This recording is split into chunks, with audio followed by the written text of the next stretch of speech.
كل اللي بيحب بسكوت دايجستيف بالشوفان، النهارده الفيديو ده علشانك. النهارده هنعمل النسخة الأصلية لبسكوت دايجستيف، وهيطلع معانا طبقا زي بالظبط البسكوت اللي بنشتري من بره وبندفع فيه كتير قوي. حاجة بسيطة جدا وخطوات بسيطة هيطلع معانا بسكوت لذيذ ومقرمش، والشوفان كمان مشبع جدا وحلو قوي اللي بيعملوا دايت. سهل وبسيط وخطواته بسيطة، وفي الخلاط كله هنعمله في الخلاط، مش هنتعب ولا نعمل أي مجهود زيادة. بس قبل ما أبدأ الفيديو، أنا اسمي نبيلة، للأول مرة يشوفني يا ريت تشتركي معايا وتعملي لايك وتشير الفيديو، ويلا مع بعض نشوف هنعمل ازاي الوصفة بتاعتنا بأسهل طريقة ممكنة. هنعمل بسكوت دايجستيف. أنا عندي الخلاط هنزل كل المقادير عندي ما عدا طبعا المقادير الجافة. عندي سكر نص كوباية، وعندي زيت نص كوباية، وعندي بيضة حجم كبير، وشوية الفانيليا اللي احنا طبعا متعودين نحطهم مع البيض. يبقى انا حطيت في الخلاط سكر والزيت والبيض، بيضة واحدة، والفانيليا. والمقادير انا طبعا بسيبها في صندوق الوصف للي عاوز طبعا يشوفها. وطبعا ده هيندرب كويس قوي قوي مع بعض. هنزل الخليط ده، هيبقى خليط متماسك شوية كده، تخين حبة. هنزله كده عندي في بولة، وهبدأ أحط بقى عليه المكونات الجافة.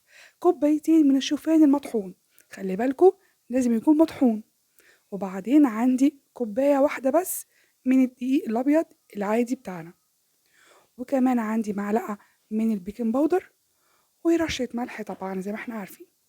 أنا هنا أضفت إضافة كده، حسيت إن هي يعني هتدي نكهة حلوة قوي. عندي هنا حوالي ربع كوباية من السوداني المحمص. أنا اديته تحميصة كده الأول، وكسرته تكسير يعني مجروش، ونزلته على الخليط. وبالمعلقة كده أو الاسباتيولا هبدأ أقلب كده بالراحة. خلي بالكم أنا مش بعجن، أنا بقلب. وهنا البسكوت ده بيبقى فيه تلزيقة شوية، البسكوت ده بيبقى ملزق شوية. خلي بالكم لأن احنا طبعا حاطين فيه نسبة شوفان، والبيض مش يعني البيض ومع الشوفان مش بيدي نفس الملمس لما يكون الدقيق بس الأبيض.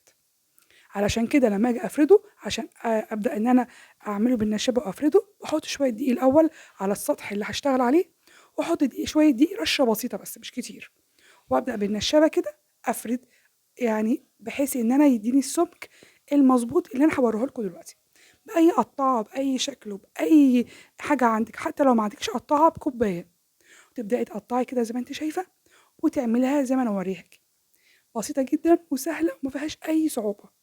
كل اللي فيها ان احنا دقيقتين وقفناهم في المطبخ، بس هنطلع معانا شويه دايجستيف عسل. ادي اول واحده طلعت معايا، وطلعت بسهوله طبعا عشان ده احنا او رشه شويه دقيق، وده السمك بتاعها وده شكلها. هرصها في صينيه، وكله طبعا هيترص زي بعضه، ودرجه حراره على 180 لغايه ما يبدا وشه يغير لونه، ويبدا احس ان هو احمر. اطلعه على طول واخليه في الصينيه، ما يجيش ناحيته لغايه ما يبرد تماما. اول ما يبرد اطلعه وارصه على طول واحطه في السيرفيس للفطار. مع كوباية شاي هيبقى رائع. قد ايه سهل وبسيط ومش محتاج مننا مجهود. لا بالعكس، ده احنا عملناه وانت واقفه بتعملي الغدا هتشغلي الخلاط وتحطي ده على ده وهتعملي في دقايق. سهل جدا وبسيط، ويا رب تعجبك الوصفه. ان عجبتك النهارده الوصفه وحسيتي ان انت استفدتي منها، ما تبخليش عليا بلايك وتشتركي معايا وتشيري الفيديو لحبايبك واصحابك عشان الفايده تعم للكل. واشوفك ان شاء الله في فيديوهات تانية كتير باذن الله. والسلام عليكم ورحمه الله وبركاته.